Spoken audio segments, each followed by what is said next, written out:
Hello, Ivan, and welcome to Risks and Trends. Welcome back to Risks and Trends. Ivan, you are the chairman of the Center for Liberal Strategies in Sofia, a permanent fellow at the Institute for Human Sciences in Vienna, and a founding member of ECFR, our partner in this conference.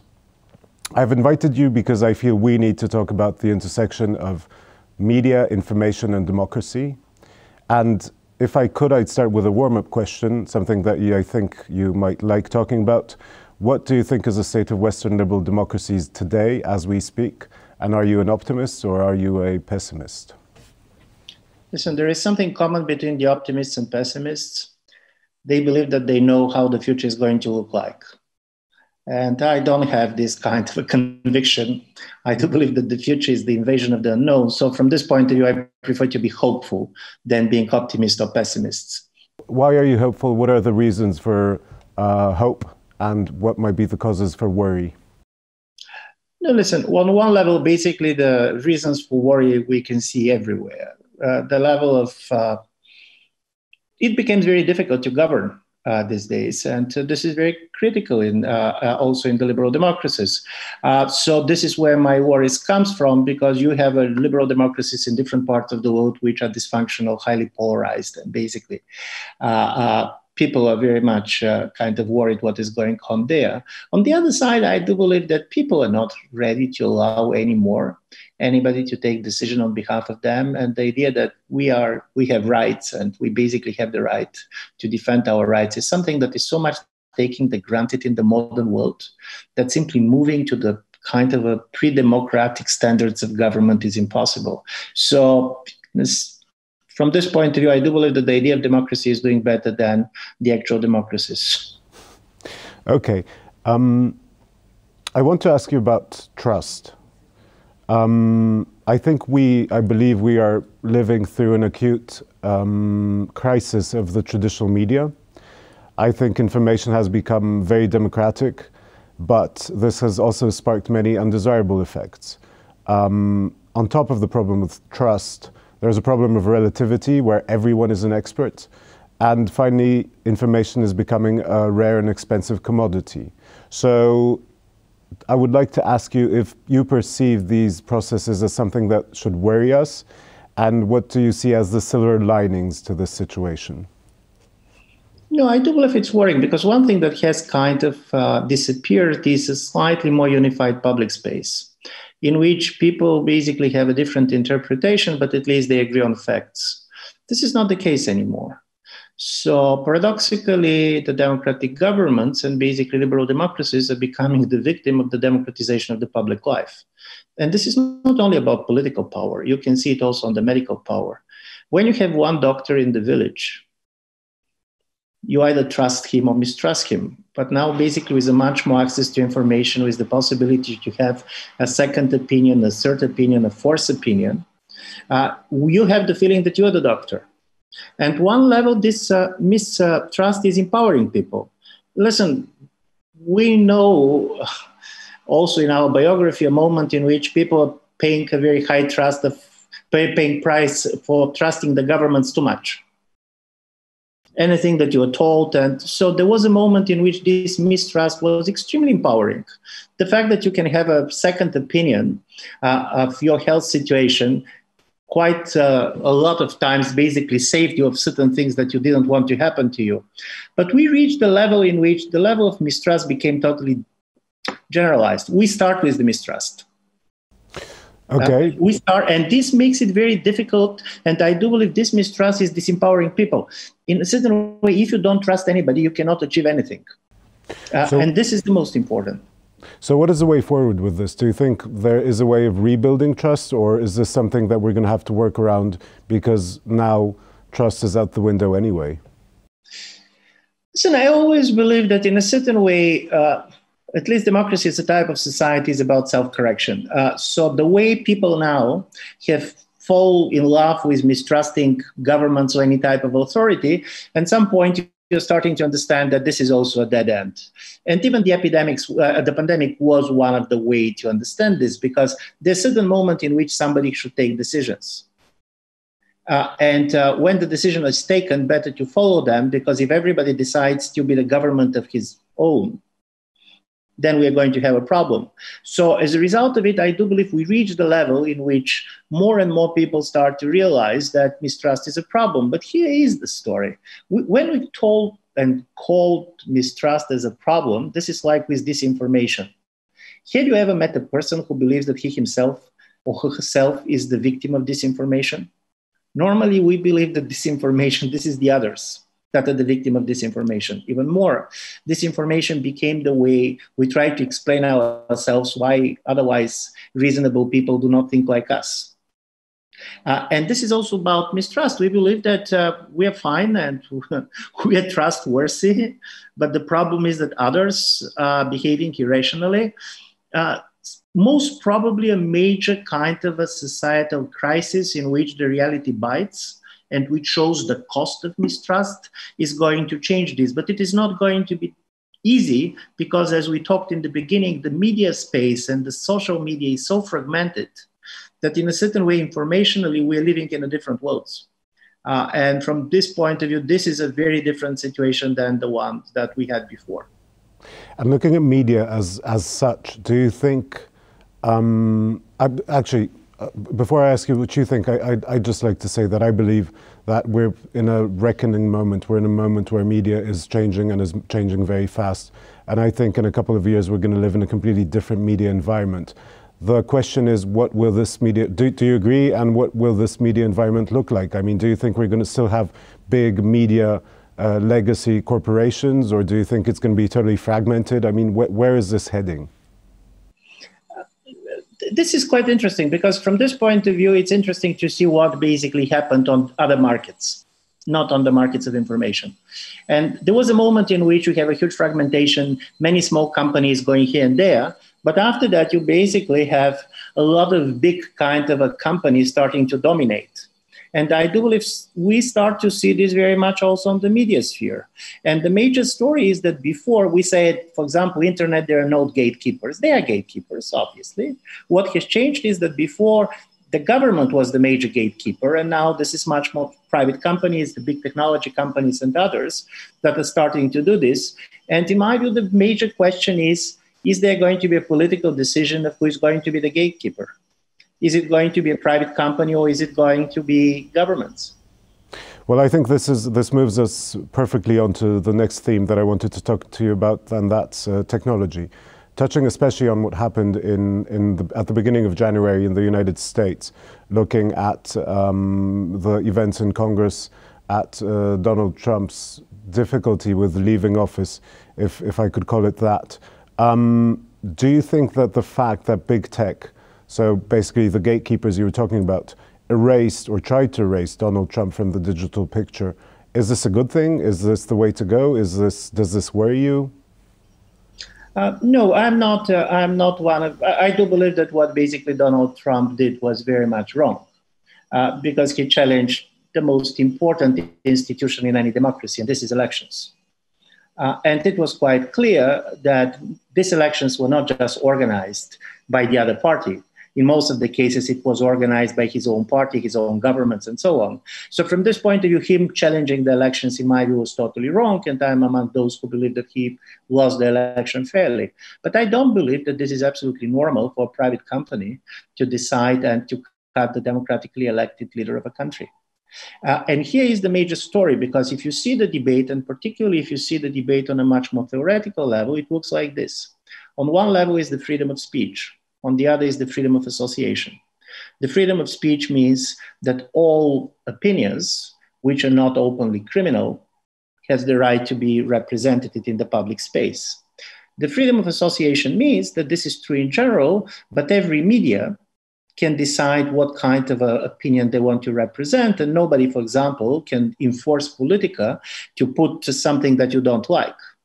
And the story is that the big technological company and the big social media, they're so big that should we treat them as simply a normal media? Should the freedom of association is going to go to them? Or should we treat them as a public space, which means that if they want basically to ban somebody, there should be a very clear rules, and these clear rules are not going to be created by them. Because one of the funny story of all what things that we saw in the United States is normally, you know, what you're doing in a revolution. You should try to go and storm and try to capture the post office, the radio, the television. But now you cannot do it because basically all these kind of media centers are privatized in a way. They are not under government control. So from this point of view, while I see a huge problem with Mr. Trump's behavior, and I do believe that the government cannot behave like this, my view is that American Congress really should try to decide how far the power of any type of a big private technology company goes when it comes to silencing of opinion. They are too big to be allowed to behave like a small newspaper that can decide whom to put on their op-ed page. And do you think this will happen? Do you think that the political atmosphere is heading in the United States is heading in this direction? And I'd like to add a question to this. Do you think that what's going to happen in the United States is going to, in a way, lead the way for other countries like or unions like the European Union, or do you think that we're going to live into completely diverging realities? That what's going to happen in the States is going to be one thing, and then what's going to happen around the world is going to be something very different? Listen, in the United States it's very difficult because on one level, both the Democrats for one reason and the Republicans for others had a problem with the position of the big technology companies. What the Republicans didn't like, they have the feeling that their opinions are much more silenced, and they do believe that there is a liberal bias within the big technological companies. On the left of the Democratic Party, and particularly also after the 2016 elections, there was the feeling that the big corporation has took too much power, and this is basically hurting the public interest. So theoretically speaking, you can expect that there could be certain consensus in the US. But on the other side, what you see in the last several years is that they cannot get consensus on anything. And from this point of view, I expect much more that European here can lead, because in Europe, the idea that the problem of controlling the public space should be much more delegated to the democratic governments, not because that they're better, but because the people can affect their decisions. Because if you don't like how a government is regulating this public space, you can vote the government out. You cannot vote out any of the CEOs of these big companies. So from this point of view, if Europe starts to regulate on its own territory, they're going to say, you cannot silence the Chancellor of Germany or the President of Poland, nevertheless of what you believe, this and that, unless, and here is a very kind of a tough criteria, which is really very extreme. I do believe that example being put on some of this is going to create a precedence. And I also expect that some of the authoritarian countries are going to be the first to jump on the other side on the big technology companies, because who has the right to censor opinion is very much about who is in power. So in the next 3 or 4 years, you ask me how it's going to look like. I don't know, because this is going to be the major struggle of the next 3 or 4 years. Okay, and moving back to the United States, do you expect a political backlash from what happened in January in the US? Do you think that Trump is gone, or do you think that he's going to be back and he's going to be bigger, stronger, and more dangerous? Listen, it's very difficult, because on one level, of course, he lost the support of a certain group of societies. And basically, if you see when he was leaving office, 1/3 of the Americans basically are going to view him positively. But he didn't lose the support of the key voters of the Republican Party. Trump did not lose the support of his of the core voters of the Republican Party. And in my view, his influence in the Republican Party is going to remain. To what extent he's going to be the person who is going to run and who is going to influence this, for me, this is an open question. And there is one thing that is going to make it difficult for him, because Mr. Trump is not known for patience. And he needs kind of 4 years of predictability of patience. He needs basically 4 years to work for others in order the others to work for him. And listen, looking at the last 2 months, and particularly how bitter and aggressive he went against some of the Republican lawmakers that did not support him. I do believe he could be also a force that is going to split the Republican Party. But all this is open, and I don't believe that I have any knowledge more than anybody else to know how it's going to end up. It's, yeah. Okay, that's fair. I wanted to move back to something that you mentioned before, and that's the freedom of speech. Do you feel that a certain consensus, sort of the boundaries of this discussion about freedom of speech, which were pretty much set after World War II, have reached their expiry date? And do you think that we're heading into a whole new discussion about freedom of speech? Or are we pretty much going to be in the same ruts and we're just going to be repeating the same arguments and throwing them back and forth? No, we're not going to repeat the same arguments, because the classical discussion about the freedom of speech, and particularly during the Cold War, was about the rights of the government to censor the opinion of the dissent. And of course, this is still an issue, and the Navalny case in Russia is a great example of this. But what we see, and from this point of view, the United States is a great example, is that the freedom of speech now is very much mixed with the idea that I have the right not to be offended. And this is becoming very much about how you're also regulating the rules in your own community. So if before this was very much about the relations between citizen and government, this is now the relations between different communities. This is also the relations within certain communities. And you're going to see that some of the people who traditionally you expect very much to talk about the freedom of speech, and that have been very vocal in authoritarian environment, in this democratic environment, much more focus on the right not to be offended. And not to be offended by the government, but not to be offended by other people. And I do believe this is a different discussion. And this discussion is going to be also much more difficult one, because we can much easily agree that the government does not have the right to take our freedom of opinion. But when we start to disagree between each other, this is going to be much more difficult. So from this point of view, I'll agree with you that we are going to have a totally different debate. And now the debate with the freedom of speech is going to be very much mixed with the idea, do I have the right to exclude those whom I don't want from the conversation in which I am part? Can I cancel people or not? And this is going to be it's going to be a painful debate, because also you have a new generation with a different sensitivity. And the other debate which is going to change totally is the debate on privacy. Listen, it is very difficult to argue for privacy when at the same time you're exposing a lot of your private information, for example, in social media and others.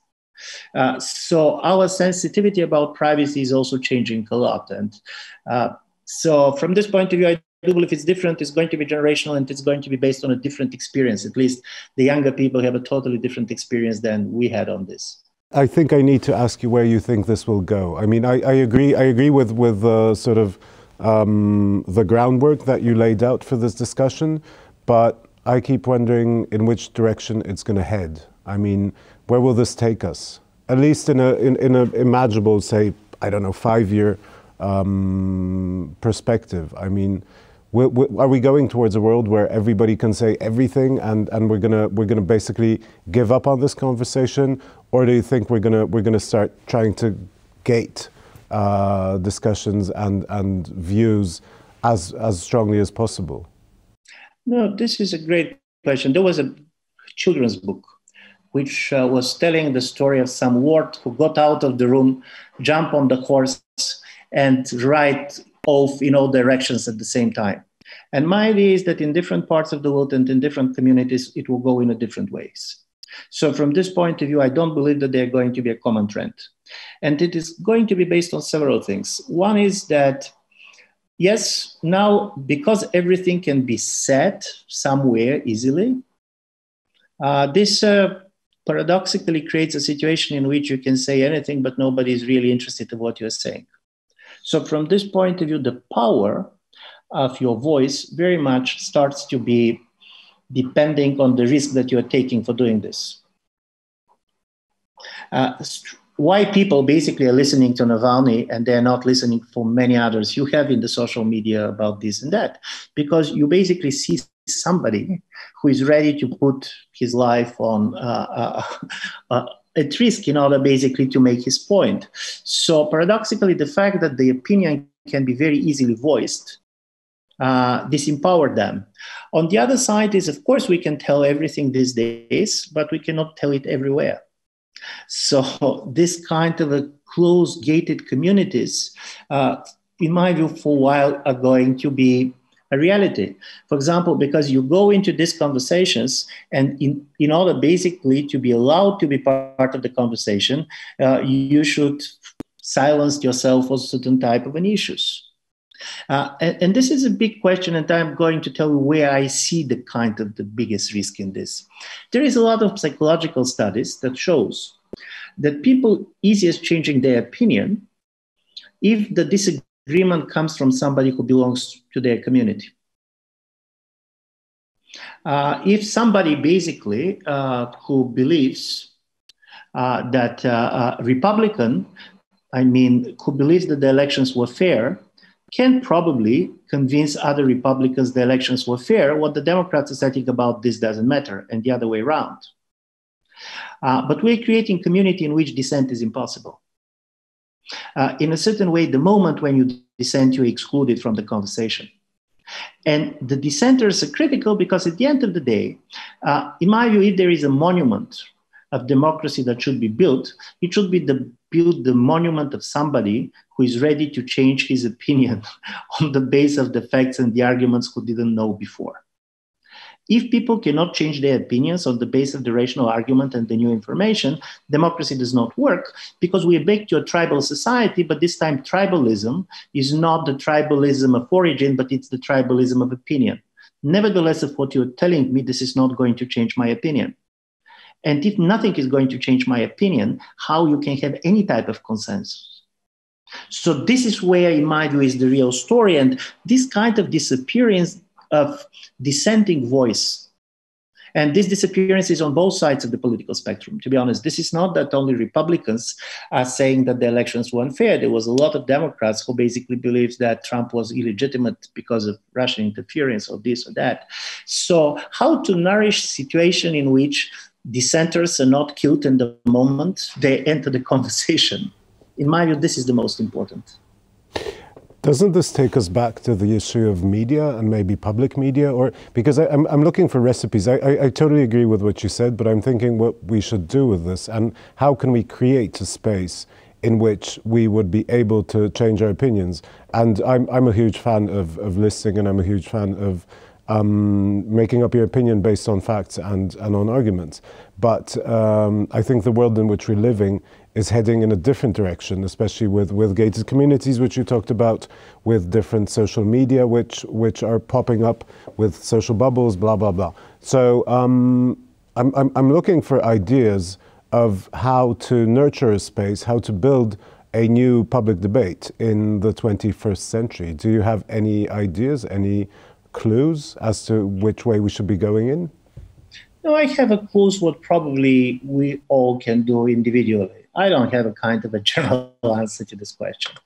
But listen, now the risk to disagree with your own friends and community is becoming higher than disagree with government and anything like this. And basically, we start and we go for self-censorship, not because of the fear of the government, like was, for example, 50 years ago in a different system, but because you don't want to lose friends, you don't want to lose status, you basically don't lose to other things.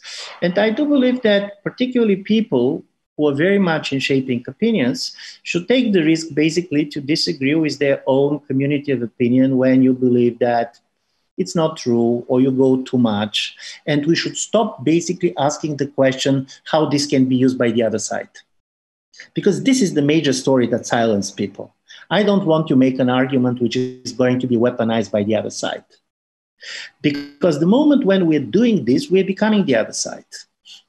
And in a certain way, this is the story. Of course, the risk is that if only one side is going to do it, obviously the other side is going to profit.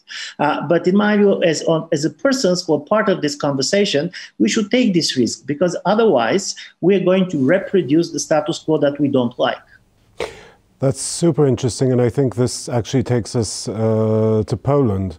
And I think this puts us straight in the middle of a media debate in this country, where on the one hand, there's a very organized media presence on the right, which is very disciplined and pretty much repeats what it hears from the government and the government circles and the ruling party. On the other hand, you have the so-called liberal media. I'm not saying they're not liberal, but I think it's a bizarre tag. But let's call them the free media or the liberal media. And there's this whole discussion about whether journalists, media, and public debate should be open, or should it be, as you say, much more organized, in order to fight a polarized war, in order to, you know, stay in the trenches and to win in the end. So looking at a country like Poland, would you repeat what you just said? Do you really think that the liberal media, the non-government media need to open up the debate and need to be able to change their opinions and say, in a moment, I don't know, say that the government did something right, or that the direction in which, say, the Ministry of Justice is heading in terms of regulating social media is an idea or the beginning of an interesting conversation? Or do you think that in countries like Poland, we should stay in our trenches and fight out this war and then start building a new media sphere? Listen, this is extremely contextual, and this is why, of course, I can tell you where personally I stand, but I do believe it's very difficult to generalize, because it also depends on the moment. The biggest problem of the highly polarized democracies is that if you, for example, ask people, do you believe in the freedom of media, or do you believe in the rule of law?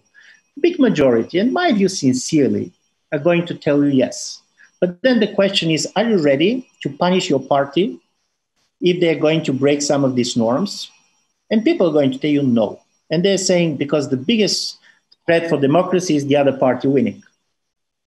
And people know why they're saying this. So from this point of view, I don't want basically to look naive and not to understand why people are doing what they're doing. But I do believe at some point, it is quite important to try to be at least curious about what the other side is doing, what they're doing this, and also to try to see distinctions and differences, not only in policies, but also the reasons why people voted for these parties, why they're doing this and that. In order to do this, you should try to basically treat at least some of the voters of the other side as a rational people who had legitimate concerns. The moment you stop to do it, then basically you have a trenched war, but the problem with the trenched war is that you are losing even when you are winning, because it is reproducing itself all the time. So, but this is a personal choices. And listen, this is also the problem of temperament. This is also the problem of a generation. I don't believe that this is true on every issue. There are things on which people are so much passionate and committed, and they do believe that, for example, at this very moment, this is so critical that you should not do it. And I can agree with them. So they cannot be recited, but at least I do believe that the media should reward people who come with a constructive dissent. We should not try basically to punish people who are going to disagree with their own on certain issues, because then the democratic politics does not make sense anymore. Then you're going back to a tribal type of politics. And to be honest, then the difference between sides are starting to disappear, not on what positions they are defending, but also basically on the way they understand politics. And this is what I really fear very much of certain type of a trends, be it in Poland, be in the United States. If both sides are going to adopt Carl Schmitt idea that politics is the relation between friends and enemies, a liberal democracy cannot function. You cannot have a liberal democracy with this kind of a notion of politics. Okay, but if we come to the conclusion that this is what most people think, if we believe that we are in a situation where polarization is very strong and it's practically impossible at this point. I don't see a way out of it in, say, Poland, the United States, but pretty much everywhere. I was looking at the polling results for France with the upcoming presidential elections, for example. But I mean, this is pretty much it's pretty much happening everywhere. What happens to liberal democracy then? If you say it can't function, where do we go from here? Are we heading towards a liberal democracy that will adapt the rules of illiberal democracies?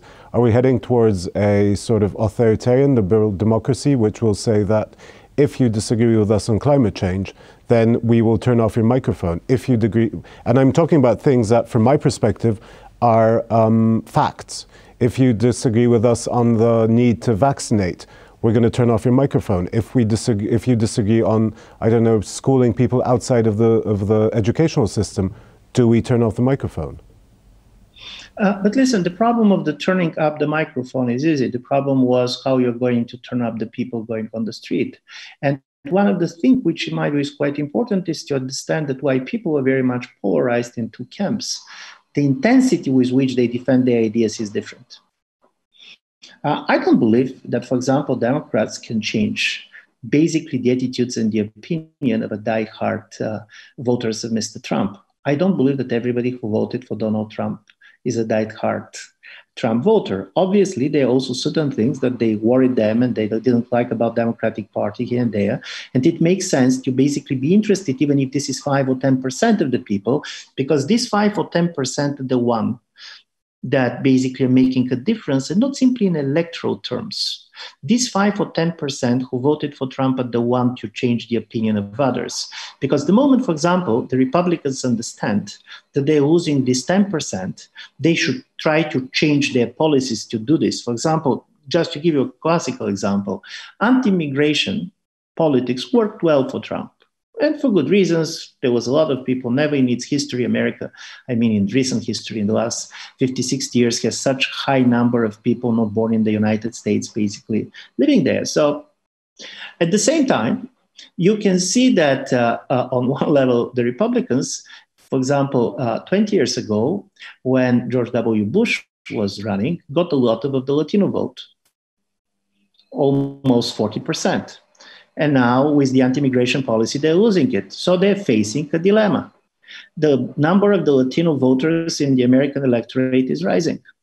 And some of them basically can easily shift to the Republicans because they're Catholic, they're much more conservative, they're living in the states which are Republican states. But if you want to fight for them, you should change your policy. And this is true also. The same example can be basically given also on the Democratic side. And this is the decisions. But these decisions can be taken only if you believe that you can win the support of people who didn't vote it for you the last time. And I do believe that the problem of polarization is that the political leadership becomes totally the hostage of the most activist part of their voters, believing that there is nothing in the middle. Basically, in the middle, you have only, in the middle of the road, you have only dead animals being killed by the running cars. My feeling is slightly more important. And from this point of view, it's very important to understand people who are totally against vaccines because they don't believe in anything that governments are doing. There are people who basically are very much skeptical about this type of vaccines because they know something rightly or wrongly about the virus and so on, and making distinctions. In my view, this is, if you're going to ask me for one thing, I really believe that we should try to make a distinctions. And the problem of the political cycle in which we are is that nobody has the patience to make distinctions. And we are where we are. I find this fascinating, and I find it a very difficult discussion about how liberal democracies will evolve and how they will, how they can subjugate illiberal tendencies within them. I mean, I think that this is a situation which is practically unresolvable, because if we're gonna play the actual real straight up liberal democratic game, then in a number of situations, it's quite possible we're going to lose to populists who will end liberal democracies, but the moment liberal democracies stop playing the game and start acting like their nemesis, that ends the game also. So, I mean, either way we're going to lose. So how do we get out of this dilemma? So as I told you, people like to give a kind of a general advice, and this is what I don't believe in. And this is why I do believe that liberal democracy was always very contextual. For example, there was this classical accusation coming from any type of illiberal corners, be left or right, that liberal democracies cannot work in a moment of the emerging sense, in the state of emergency. Because the liberal democracies are slow, the decisions are very difficult to be taken, too much talk, not action. And what is quite interesting is that if you go back to the 20th century experience, and if you see how Roosevelt managed to deal with the crisis of democracy in the United States, one of the things that he did is he adopted certain type of policies which were very much similar to the policies that you can see in a non-democratic camp. But he put a limit on that. For example, he defined the emergency situation as something that cannot go forever. He made people accountable post factum on taking the decision on the emergency situation. So from this point of view, the liberal democracy does not mean that you should totally disarm yourself and say, because I'm liberal, I don't have the right to do this, I don't have the right to do this, I don't have the right to do this. You have the right to defend your opinion, and you have the right to defend your opinion passionately, but you should also make it very clear under what kind of conditions, in what kind of situation you can do it. Even silencing. Listen, silencing is not new. In a moment of a war, people who are spreading false news that benefit the enemy risk to be killed by the government because you are working for the enemy. And I do believe probably it made sense if this is coming in a real war. But if you're going basically to define any criticism of the government as spreading false news that is hurting the national interest, obviously this is not going to work. And this is why I said going much more to nuances and try to keep, and this is probably, if you're asking what is most important for me, liberalism is a kind of set of principle, but also it's a certain level of sensibility. This is a kind of a temperament. And this temperament is based on the idea that you understand that some people can have a legitimate concerns and ideas which you don't like. So you're going to disagree with them, but you don't believe that basically you should criminalize them and basically you should try to destroy them. And this type of a liberal sensitivity, in my view, is the biggest victim of this total polarization that we have. And this is something, in my view, that is worth preserving. And interestingly enough, the media, nevertheless, how much the media space has changed, has the role to do it. In a certain way, the media, particularly the printed media, but also television, should invite people not simply to disagree with each other, but exactly to show questions, uncertainties, confusion. What I'm very much afraid these days is that we all the time listen to people who at least pretend that they know very well what they're saying. Listen, in our normal life, we know that most of the time we're totally confused. So let's allow our confusion to get into the debate because it makes us much more human, and also it increases the risk that we can change somebody's opinion. I totally agree. My last question, and this is really my last question, is about deliberative democracy. I mean, about these systems that were very en vogue, say, a decade ago. These ideas, I think it was Professor Fishkin, who started this discussion about different systems which would be a new direction in which we could go with our democracy, where we would make people talk and discuss. This is a step away from democracy as we know it today. It's a step away from representative democracies with politicians at the helm. But do you think this is a direction in which we're going to be going? So basically systems in which citizens will be made to debate issues and citizens will be made to sit out long arguments and then to give opinions to wider sets of citizens? Do you think this is an idea? Listen, I do believe that there are different ideas and we should experiment with this. Democracy always was an experimental society. You're experimenting certain things. You don't know what is going to work in a way, but you're trying to do. Our center in Sofia was the first to adopt Fishkin's deliberate polls on the continent. Before it was in the UK and the US, but never. And this is an interesting story. So you basically have a sample, sociological sample of society. And you're telling people, listen, if you're going to elect the parliament by lottery or by statistical sample, you're going to be the parliament. So now we're going to give you the whole information that the politicians has being presented by experts, different opinions, and let's see where you stand. And you're polling people in the beginning and you're polling people at the end. And of course, there was major changes. And when people believed that their opinion matters, they started to take it much more seriously. The problem with deliberative democracy is the same problem with socialism identified by Oscar Wilde. It takes a lot of time. And these days, people are not ready to invest a lot of time in discussing this or that. People want to show their opinion. People want to be heard because agreeing with others starts to be perceived as being nobody, as losing status. And paradoxically, before the idea was that the more educated the population becomes, better for democracy.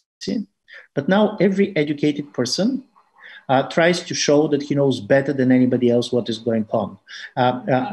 I should confess that on this, I'm slightly much more old-fashioned, but I can see a lot of people who go to the doctor and they even don't allow the doctor to tell them what they have to tell because they immediately start to tell the doctor what is their problem, how it should be treated. And if this is the case, why do you go to a doctor? But you go also to show the level of your knowledge, the status that you have, that you cannot be treated simply as a patient. Everybody wants to be treated as a colleague when he goes to a doctor. And I believe these type of things works for a while, but they're going to have their negative impact and people are starting in a certain way also to suffer it. And we're starting to see this very much even during the pandemic because it's good to be totally mistrustful, but if you don't trust anybody, and you cannot have any policy.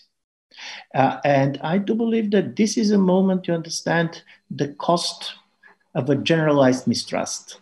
So deliberative democracy is one of the things that should be tried. By the way, I'm one of the people who believes that political leaders matters.